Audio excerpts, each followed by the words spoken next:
when you're doing your tour, you're touring worldwide, I presume, right? Absolutely. So what What? have you Go. as the music has evolved, what other than the United States, what are your DJ Muggs' biggest markets, which may or may not be the same as Cypress? Like, Oh man, globally, bro. You know, I've been to 63 countries over my life, and I've been to every state. So it's like, where don't I want to go? I just got to turn shit down and just refine to. I don't tour too much, man. I'll go 2 weeks. I'm good. But I go hit the right. I go hit the right spots, and then, in 4 months, I'll go for 2 weeks. And I'll go for 2 weeks. So, but this first round, I'm gonna hit all the big spots: Portugal, Barcelona, Paris, London. I just hit Tokyo, and I'll go hit those spots first, and then I'll come home, and then I'll go for round two, and like February, March. and given that Cypress was among the early groups to really tour hard and do all kinds of different type of shows with rock groups and different festivals and stuff, what did that teach you and show you about music making or about the business? Well, the thing is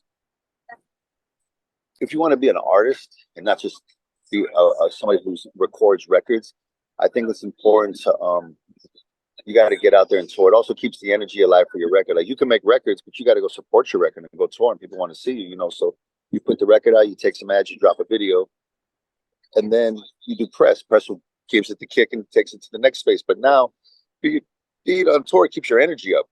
So you go out on tour and you're in front of people every day, and you build new fans, and you sell more records, and and you feed the ecosystem of an artist.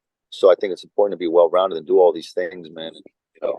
And with not only that, but I'm saying, as a new artist, it's important. Say you play in New York and you get $2,000 for New York, but this other city offers you $50. Most motherfuckers be like, "Fuck that," and go play in front of those 10 people. And then you'll go back and they're gonna offer you 100. You're gonna play in front of 20 people.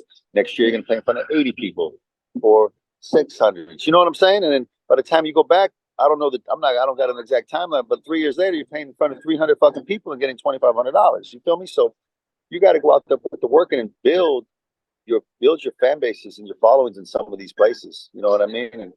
And then when you do that, you're gonna have a job for forever. You're gonna be able to go work, but you got to go develop these markets, man, as an artist.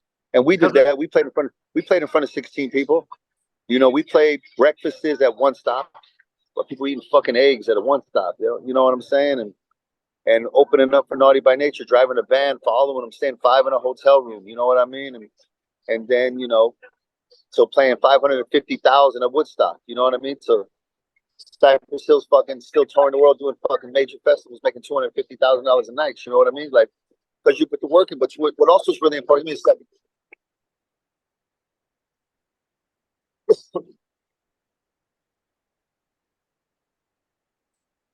you got to put your work in.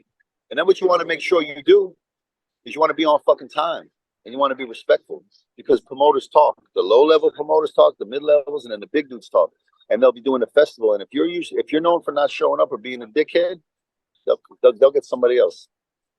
So make sure you show up and you be a pro when you travel the world and you get to these places, man, and you'll have longevity, because these people remember you. You'll always get a phone call to come work, because there's some motherfuckers that be dickheads and go to these places and they're late.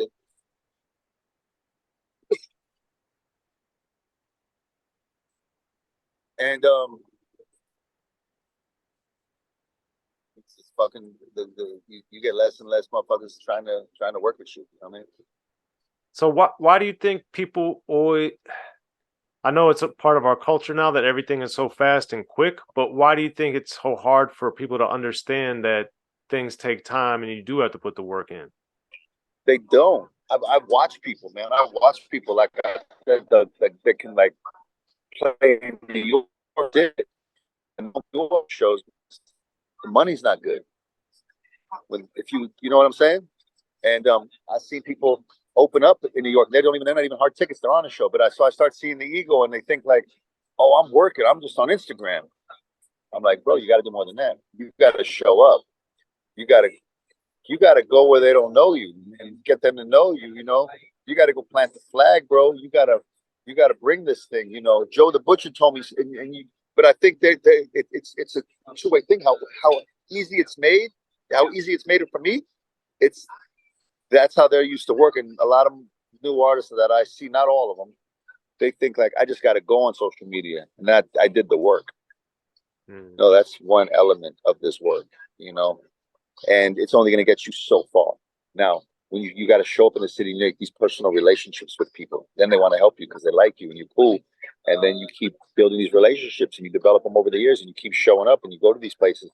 And then your shit gets bigger and bigger in these places because, of course, you need social media. You need to get on there and do it how you do. But that's only a small element of what it takes to build a well-rounded, hopefully long-running career, right? It's interesting because there's bands like Atmosphere. Let's take them for instance. They would go to B and C markets. Like Cypress would go to A markets and a few B markets, like San Antonio, Phoenix. You know, but it was mostly a lot of these people built careers in the A markets. But another Diet Coke, please. And these people went to markets that they opened up, like Missoula, Montana, and North Dakota. Now there's thriving markets there, but you know, like Tech Nine's crew. What is the name of that whole crew? Strange music. Strange music. Like they went to all these places nobody else went, and they like own these places. They went there and fucking laid the flag down because these kids were so hungry for hip hop, and nobody would come to their towns.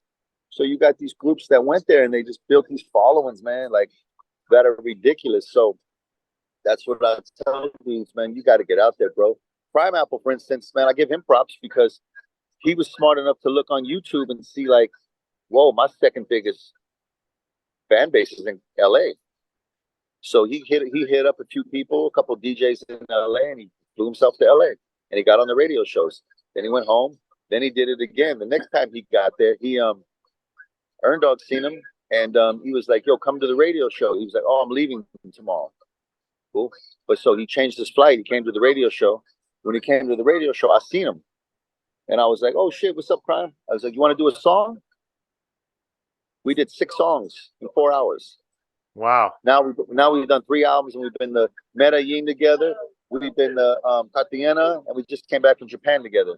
So you see, he sees the opportunity, and he went and created an opportunity, developed relationships, which now he's traveling the world. So that's my point, where you just can't stay behind a computer, and you got to get out there. And you know, some markets they're gonna just love you, and some markets you got to go build.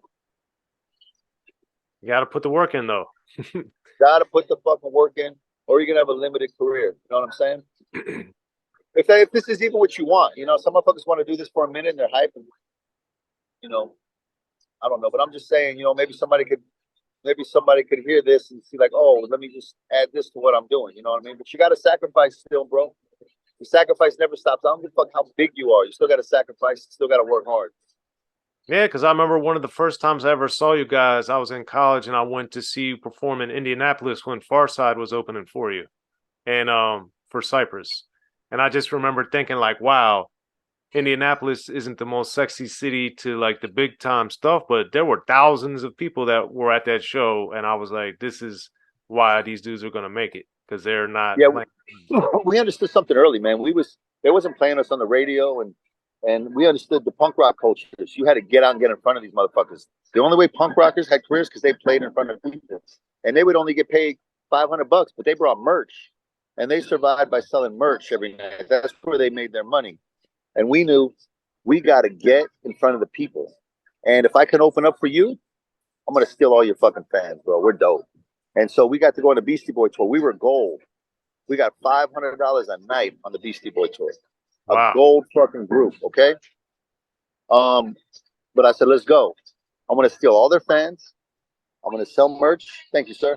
And I'm going to sell more records. Now I'm going to get bigger publishing checks because I'm going to sell more records, and I'm going to sell more merch and get a bigger merch deal. And I'm going to build a fan base. So the next time I come through this city, we're selling out fucking 15,000 on our own, because now we just got fucking 25,000 just came to the show. So, you know, and all that works. So we invested into our future by not getting the monetary instant gratification of the monetary gain, where we got the monetary gain tenfold. Just having the patience and the wherewithal and the foresight to see, like, what's the goal here? Is the goal to make a quick lick tonight, or is the goal to build a long-lasting career? And I always like the slow marinate, the slow way, because it lasts longer. For sure. And touring was a big thing for Cypress. We had college radio back then. So, I mean, college radio and doing the college tours was like the internet at the time. We didn't have the internet. So you did college radio. And when you did college radio, you did all local college press, right? You did all college radio shows and you performed at all the colleges. So that was your way to really break out, you know, was to do that. You had mixed shows, but the college circuit was big. I still think it's big. I don't think people are taking advantage of that these days. They're just too social media out. You know what I'm saying? For sure. All right, well, there it is. Well, Muggs, always an honor and privilege speaking with you, man. Anything you want to add before you go? Man, I just want to thank you, everybody, man, that supported me throughout these years. And it means a lot, you know what I mean? I'm going to keep doing my best to bring you the best art and the best inspiration I can, you know what I mean, on my side. And, you know, I'm going to be here forever, man. So, you know, love to all you motherfuckers, man. Stay strong.